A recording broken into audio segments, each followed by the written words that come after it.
on this edition of Somerville Neighborhood News. Attend a Union Square visioning meeting at the old post office, check out the recent Recreation and Sports Fair and meet the city's new Director of Recreation, hear about the new Mystic River Watershed Water Quality Commission, meet a former Miss Senior Massachusetts, and learn about the proposed changes to city zoning. All this and more on Somerville Neighborhood News.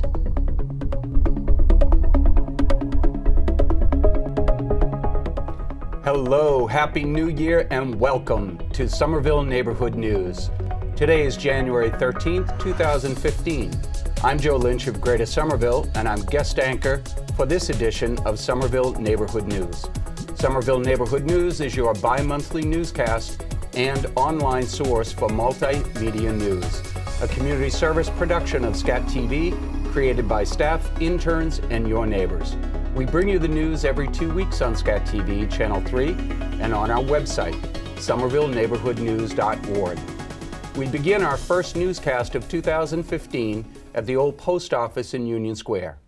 Some 60 people gathered on January 7th to hear from city officials and from the Union Square developer, US2, about plans for the neighborhood and construction near the new Green Line station. The station is slated to open in 2017. Neighbors had a chance to ask questions and to weigh in. Iris Moore has the story. This is an important meeting in the Somerville by Design process. We get to have a dialogue directly with the public about their vision for the future. And that's what's kind of great about being a city planner and urban designer, is that we get to kind of time travel and show folks what their ideas look like. It's really important that you do two things for me. Write down a lot of ideas and then come up with your 5 best and make sure you can share that with the group at the end of the night. The meeting, hosted by the city's planning department, included group activities in which participants generated ideas and concerns for the neighborhood and for the areas near the new Green Line stop that will be developed first. When I'm on the bus and I'm trying to go through Union Square, I just want to go. Less congestion. Yeah, this is or even on my bike, it kind of jams up right here. It would be so much easier to get through if there was Can we agree that there's nothing existing in Union Square as we know it right now that's a good car pathway? Correct. Okay. I always sort of start with this. Eric Howler, a member of the US2 design team, shared his biggest concerns. So for us, the biggest challenge is how to manage this change while maintaining the character of Union Square. And so how do we connect Union Square to the T? It's sort of always been this process. It's always been absorbing, different demographics. It's always been absorbing different buildings, different transportation systems, and the Green Line extension will be one more of those transformational, but ultimately evolutionary processes. But it wasn't just the development team voicing concerns about the new T station. I do have to say, I did kind of like the view into people's secret backyards that you would get when you would go over. So I think that there's something, and that's one of the things that I'm sure is going to go, which is a little bit sad. But yeah, the station's going to be all along here. Each group reported their findings. We're really concerned about how Union Square links to the other T stop, which is going to have far more people riding it maybe than the Union Square T stop, and that we want to make sure that there is intergenerational housing built into the neighborhood. People were also worried about public space, pedestrian safety, and affordable housing. Don't let the traffic go from here through here. So how would you propose that people and vehicles get from this side of the square over here? Participants thought the meeting was generally positive. It'll remain to be seen, how everything is integrated with the new T station and, really trying to establish that grit of Union Square that we've worked so hard to preserve over the years. I think I have just general hesitations about the accelerated process. I know that they're trying to get this completed before the T station opens. but having so many meetings so quickly in succession is really something that, kind of is exhausting. But that said, I appreciate that they are opening it up to the community, and I really do hope that the authenticity of Union Square is preserved in the whole process. The point that I wanted to make is that public space needs to actually be for the public. Often what happens is that in terms of getting a zoning variance or something, a bank or some other institution will provide extra open space, but it's privately owned. And so people don't necessarily have all the rights that they would have in public space that's owned by the public through the city or through a municipality. And so it's really important as the development goes forward to really concentrate on getting space that is owned by the public and where people can have all the rights that they would have in any other situation. With the Green Line station set to open in 2017, the developer said they need to start moving on some parcels very soon. We're going to actually start to look under the hood at the economics of that, and we're going to do some studies and analysis between now through March, the design strat, to actually look at, okay, well, what are the trade-offs between different aspects of the build-out of Boyne Yards, for example, that the community needs to be involved in that conversation. So we need to understand that the macroeconomics and take that down to how do we actually design it. I think tonight's meeting was a great next milestone in the process for planning the next evolution of Union Square, and I think it was particularly important because it was an opportunity for the community to really share some of their visions for both the neighborhood in general and the first phase of development. So it's the very start of a dialogue between the city and the developer and the community around what's going to happen adjacent to the T, which is really going to be the gateway to Union Square going forward. Many comments and concerns were expressed tonight. Will these concerns be addressed?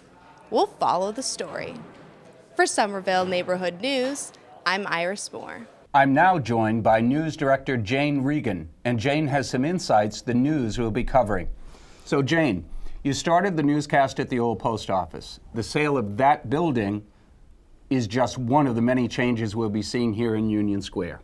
Will SNN be following all those meetings and developments? Well, it'll be tough to get to all the meetings, but we're going to absolutely try. And before I tell you about that, I would like all the viewers to know that they can keep up to date on developments in Union Square at a new website, unionsquarefutures.org. Joe, it might seem like things are moving kind of slowly, but in fact they're going quite quickly. Green Line extension construction has started, and the developers and the city want to get moving on construction on some of the blocks right near where the station's going to be. So Jane, what other stories are you going to be following this year? Well, Union Square redevelopment is linked to a bigger story that I think all of us know something about. It has to do with how Somerville is changing. Higher real estate prices, not enough affordable housing, not now, and especially not in the future. And the Assembly Square development isn't all done. I thought it was, but apparently City Hall wants the Board of Aldermen to approve some new plan. We're going to take a look at that. Yep. Another ongoing SNN story you want to take a look at is the heroin use. Sadly, Jane, too many folks in this community, they're all too familiar with the devastating effects of opiates and heroin use. That's true. We did do 2 stories, but we only scratched the surface. We're going to take a look at how the fight against those addictions is going. I think there are some new programs, so we'll be looking into those. A worthy story, Jane. Thanks for covering that.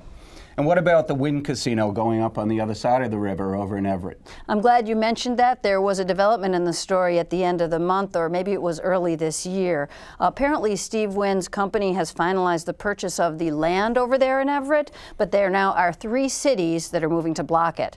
Of course, we know about Somerville, but also Revere, and now the city of Boston are all suing to block the development over there. And also I heard that Wynn still needs to get approvals from the state agency that oversees environmental affairs. So we're going to keep covering this story. It's absolutely linked to Somerville. Here are a few more stories you'd better keep an eye on. Not as big a deal on the grand scheme of things, but people here are passionate about them. Rats and snow shoveling. Let's start with snow. There are tough new rules the Curtatone administration has set forth, and not everyone likes them. The Board of Aldermen will be holding a public hearing soon. And as for the rats, well, it's about time SNN did an update on the war on rats. Jane, spring is right around the corner. and so are the rats. Yes, I know, Joe. And actually, as I was coming in here today, I saw a huge pile of bread that somebody had dumped in Union Square to feed the pigeons. Guess what else it's feeding? Mm-hmm. So we're going to be doing an update soon and see how things are going on the rat war issue. We have about 3 or 4 new reporters joining the team in a couple of weeks. They're from local universities and colleges, so they're always eager to get reporting. But guess what we need, Joe? We need local knowledge like yours. We need our neighbors to give us a call, send an email. If they want, they can go with a reporter to cover something, or they can just help us with some background information on stories. But yeah, we're looking forward to working really hard for Somerville in 2015. Thank you, Jane. Now we have a segment directly from you, right? Yes, it's about a new face in town, Jill Lathan. She's the new Director of Recreation. I caught up with her recently at a recreation fair up at the Somerville High School. So this is our first annual recreation fair. So we have all of our partnerships and leagues and sponsors here to really kind of celebrate recreation for the city of Somerville, offer to all the folks who live here what we have to offer for recreation, all the leagues and things like that.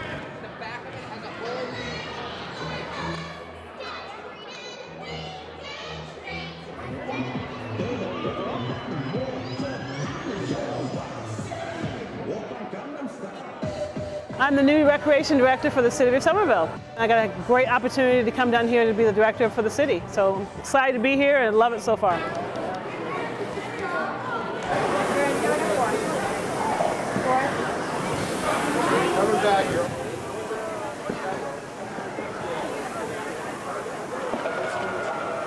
My name's Norman Stone. I'm the president of the Somerville Boxing Club. We're all volunteers. No one gets paid down there. We work with the youth of Somerville and the surrounding communities. Ages are from 12 to whatever.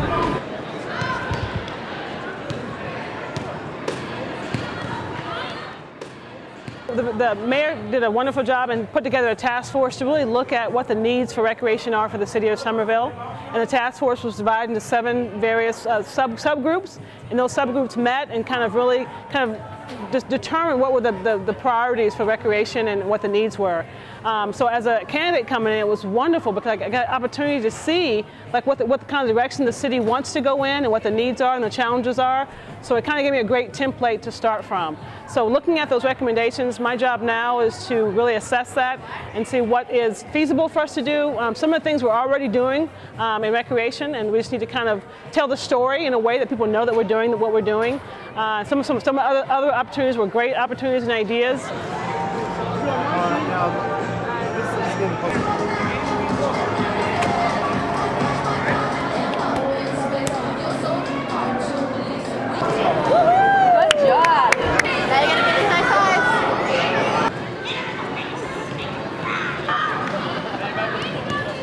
Well, we are a Boston women's football team. We were formerly the Boston Militia, but we won the national championship last year and in 2010 and 2011, so we're looking to defend that title under a new team name.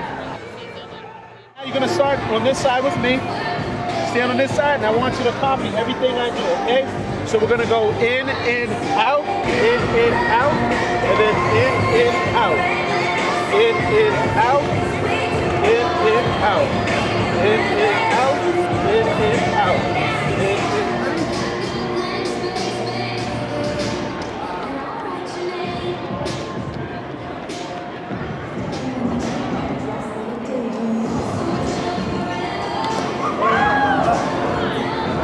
Just the passion and the commitment that's in Somerville is absolutely phenomenal.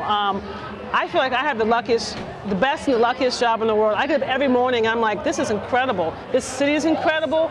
The support I have from not only the citizens, but the mayor's office has been phenomenal. I'm just fired up. I mean, rock on. We're going to do a great job. For more information about the rec programs, visit somervillerec.com. Now let's go to Dan Atkinson, editor of the Somerville Journal.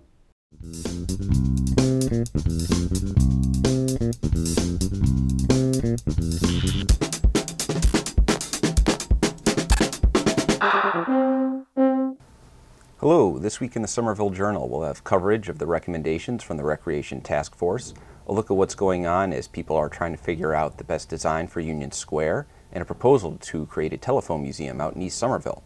You can find all this at wickedlocal.com/Somerville. Follow us on Twitter @VilleJournal. And you can always get in touch with me at 617-629-3385 or datkinson@wickedlocal.com. And now here's something else coming up. A Martin Luther King Jr. concert at the East Somerville Community School on Monday, January 19th at 11 a.m.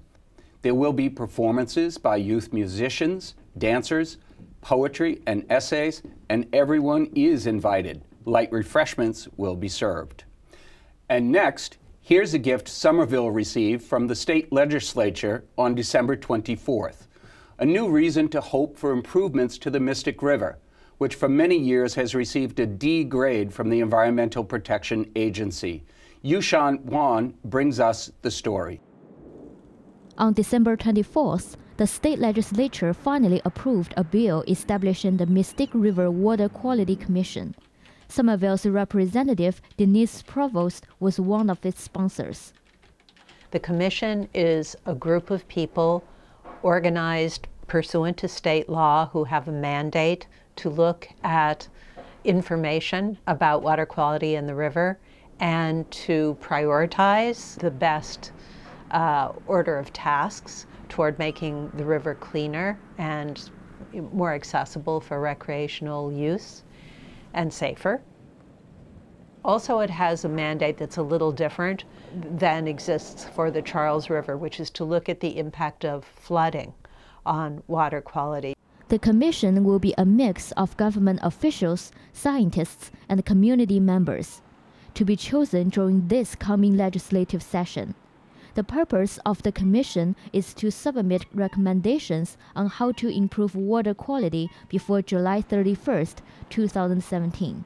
I will contact the Executive Office of Energy and Environment, remind them that this is a priority and has a deadline for reporting back to the legislature.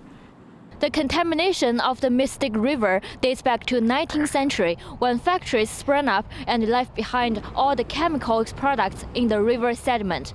Nowadays, the pollutants also come from sewer pipes and water runoff. Provost hopes the commission and its recommendations will help improve water quality and thus residents' experience with the river. What I hope to see is more public awareness of and enjoyment of the Mystic River. People are delighted to discover that the river is there and that it's so beautiful, and you know, they come to see the ducks and the swans and to bike or walk. You see the big sky and the beautiful landscape and the horizon. Many people fish on the river. Many of them don't know that the Department of Public Health back in around 2007 determined that it was unsafe to eat fish caught in the Mystic. It's something that I hope will change and that I know can change. The establishment of the Mystic River Water Quality Commission is only the first step on the long path to clean up the river. We'll keep you posted on the progress. From Somerville Neighborhood News, I'm Yu Xiaoyuan. And now we bring you a profile of Somerville resident Fran Owens. Our newest SCATV staff member, Ben Morrow, is working on a documentary about Fran. She is a singer, dancer, and entertainer who not too many years ago was crowned Miss Senior Massachusetts. Right, Ben? That's right, Joe. I recently caught up with Fran down in Hingham as she was serenading some seniors. So good, so good, I got you. Wow!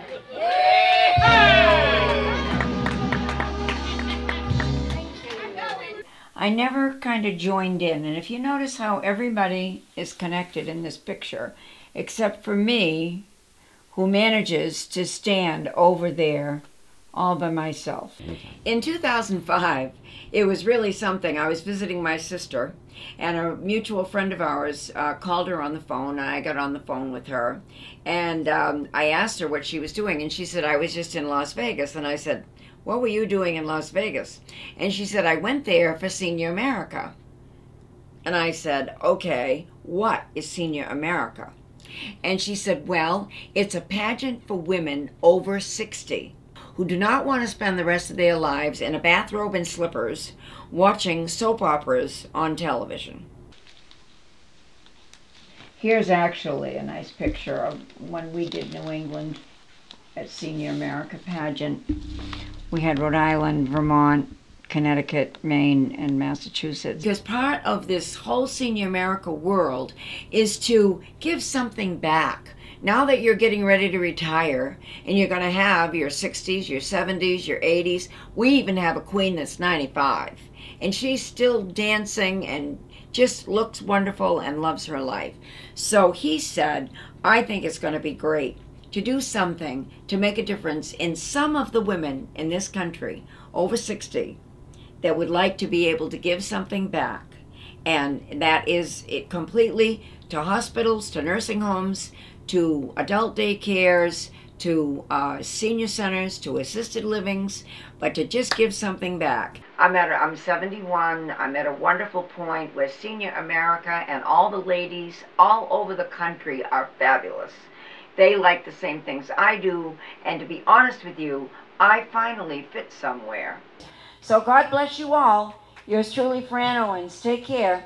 Bye for now, and I'll see you soon. So Ben, I'm glad I'm not the only senior on tonight's program. What prompted you to do the film, and how can we learn more when it's completed? Certainly. I'm glad I could make you feel better. This film came out of a class project at Northeastern. I wanted to focus on seniors living with passion. Fran Owens' life and work in the local senior centers, adult daycare centers is just that. And if you'd like to learn more about Fran and the work that she does, you can visit franowens.com directly. Thank you, our newest SCATV member, Ben Morrow. And finally, we end tonight with an interview with George Proakis, Director of Planning for the City of Somerville. Somerville Neighborhood News invited him to the studio and spoke about the new zoning ordinance that will be considered by the Board of Aldermen and by you, the Somerville residents, this year. George Proakis, Director of Planning for the City of Somerville, thank you so much for coming down to SCATV today. I wanted to learn a little bit about the new zoning ordinance that's being prepared. I think it's been in the works for about 5 years. It's a lot of pages, but I thought maybe you could give us a little introduction to this whole new set of rules. What does it mean, and what are the highlights? Sure. We are very excited about the opportunity after 5 years of work to take the next step in implementing our citywide planning goals. One of the things our Summer Vision Comprehensive Plan called out when it was completed in 2012 was the importance of finishing a process of overhauling the citywide zoning ordinance, the rules that spell what you can do in terms of uses and buildings on lots across the city. The ordinance that we have today is based upon a map that was completed in 1926 and an ordinance that was last really updated in 1990. So it's a real opportunity to create a good strategy for customer service, to be able to say it's fair for this community, for someone coming in to develop, for a homeowner, for a neighbor where a project is going on, to all understand what the rules of the road are for being able to do this stuff, and having all of that together in one place, organized in a way that's more readable and more understandable. So we're working to do all of that. What are the top big changes that you, as a Director of Planning, think are in the works and that are good for the city? I think for a person who's living in a lot of Somerville, in a typical Somerville neighborhood, a 2 or 3 family house, I mean, the most significant thing is that we're making it easier for them if they want to make a small addition or something to grow on their house, like adding a dormer for an extra bedroom or a bathroom, or putting a small rear addition on a house to kind of have their house grow. A lot of those things right now end up through a complicated process with the Zoning Board of Appeals. At the same time, if someone gets a larger lot in the neighborhood, in the past they might be able to put 8 or 10 or 12 units into a development project there.